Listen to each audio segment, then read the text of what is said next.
My name's Nye. I'm a 31-year-old trans guy in Sydney, Australia, and I've decided that, seeing as this is the year that I'm starting my transition, that I'm going to actually make, like every other guy on the planet's done, a vlog of the changes that happen over the next probably 12 months, maybe a little bit longer.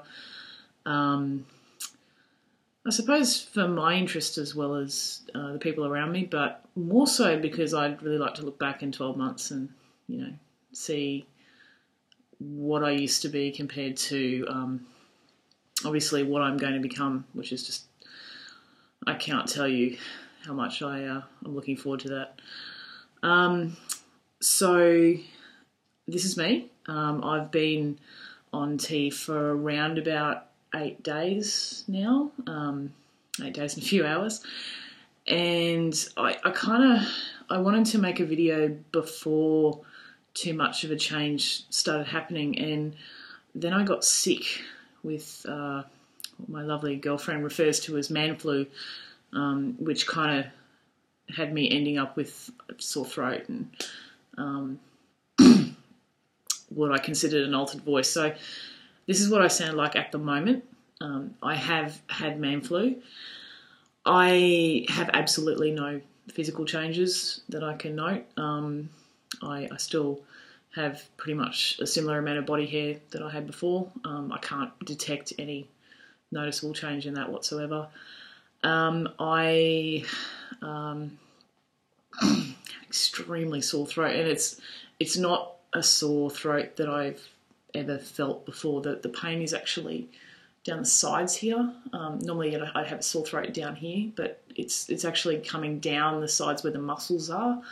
I don't know whether anybody else has experienced that or whether I'm just being a giant sook.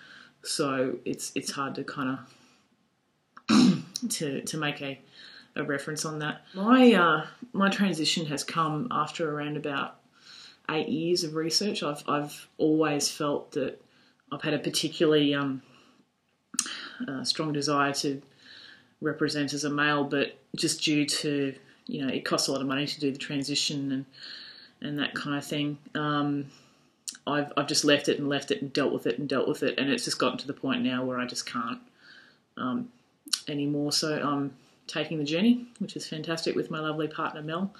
Mel has joined a really awesome group on YouTube called Teammates, and has gotten so much out of the group so far, and she's only on week 2, but it's really great to have that community available out there to her while I'm sort of trying to forge my footsteps in the trans community as well. So it's a really great thing to know that there are people out there who are building communities for the stuff that we're going through. My endocrinologist has started me reasonably slowly. She said that my body was really well positioned to take testosterone treatment, which was excellent. I've never essentially drunk a drop of alcohol in my life, so my liver's in excellent condition, as are my kidneys. I have really good skin, so the scarring from the surgery that I'm looking to have in October, which is a double mastectomy with nipple grafts to deal with the giant chest under this jumper that you can't see, is going to be particularly fast healing, I hope. So it's going to be great. So I'm on 100, I suppose, cc's, whatever the measurement is, milligrams, I'm not sure. But I'm on 100 of those things once a month for the next 3 months. Then she's going to up me to 100 units every 2 weeks. And then she's going to up me to 250 units. That's going to go on for 3 months. Then she's going to up me to 250 units every 2 weeks for another 3 months. And then at the end of that period, I'll be on the 1,000 unit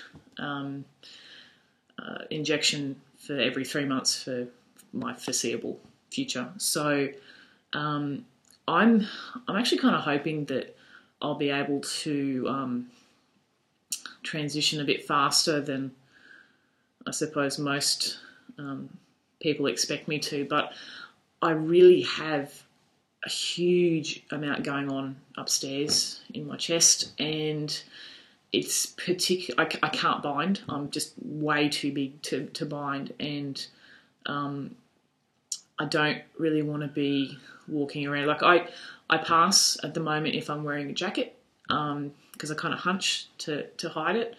I got kicked out of a female restroom the other day by a restaurant manager who kind of hurriedly followed me into the toilets, going, "Sir, you have to leave." And I'm like, here's my chest, which kind of sucks because I don't know about you guys, but I love it. I love it when somebody mistakes me for a bio guy, and it's always really crappy when they figure it out and go, and they're really embarrassed, or it just takes the pleasure out of the whole thing, and it just really sucks. So I can't wait till that goes away. I can't wait till I can walk down the street and not feel my chest moving all the time. That's really hard.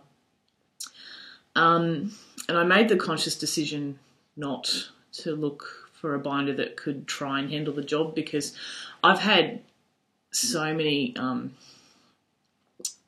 suppose I've watched so many trans guys actually bind their chest and end up with back problems and, rib problems and pull ribs and can't breathe, and I just don't want to go there. I just want to get, I'm seeing the surgeon, Dr. Brownstein, in San Francisco. He's all booked in and ready to rock and roll. And I think that I'd just rather get it done properly without injury to my body. And yes, it sucks that I've got them, and yes, I have to walk around. But I think in the long run, it's just going to be better for me to do it this way. Just wanted to, just for future reference of myself, I wanted to show a couple of bits of places where there's body hair, so that I know kind of as we go along how it's happening. I don't have hair on my chest. I do have hair on my nipples. I have a reasonably faint snail trail that there's no way I'm going to see in this light. But I'm just going to show my leg, my inner thigh, and bear in mind this is without essentially any testosterone involvement as it is. So I'm actually quite a hairy guy, and it I think is only going to get worse. So I'm kind of praying that I don't end up with a hairy back. That's my biggest concern, is because I think I'll wake up one night and see Mel standing over me with a pot of hot wax, and that'll be bad. So my leg actually has quite a bit of hair on it, so you can't really see a lot in this light, but I've got hair, obviously that's my upper thigh, but I've got hair that essentially comes down to here, just naturally by myself. My calves, quite hairy. I haven't shaved in many moons, so it, I think, will be quite a great result to from a transitional perspective. I think I'm going to grow in really hairy really quickly, so it's going to be great. I have reasonably natural, I won't say sideburns because they kind of stop about here, and then the hairdresser sorts them out from there, but that's not pulled down at all. That's actual hair growth, which is awesome. So my poor hairdresser kind of trimmed me a little bit high one day, and Mel freaked out. So we make sure that doesn't happen anymore. But yeah, so I think I'm going to be transitioning reasonably quickly, which is fantastic, and I'm really looking forward to that. I thought, just for perspective as well, that I would put on my phone voice. I just thought I'd try that on and see if I can keep trying it on over the times that I do the vlog, and see sort of where I can't do it anymore. So, good morning, this is Nari. How can I help you? So I just want to see how long that can go for before it stops being the female phone voice and starts dropping into more like what I sound in my head. So I think that's pretty much it. I don't have anything else I really want to document, so I'll leave that one there. But if you are watching, thanks for taking an interest. It's going to be a really really awesome journey, and I really just can't wait to see what the next few months are going to bring. So thanks, and I will catch you on the flip side.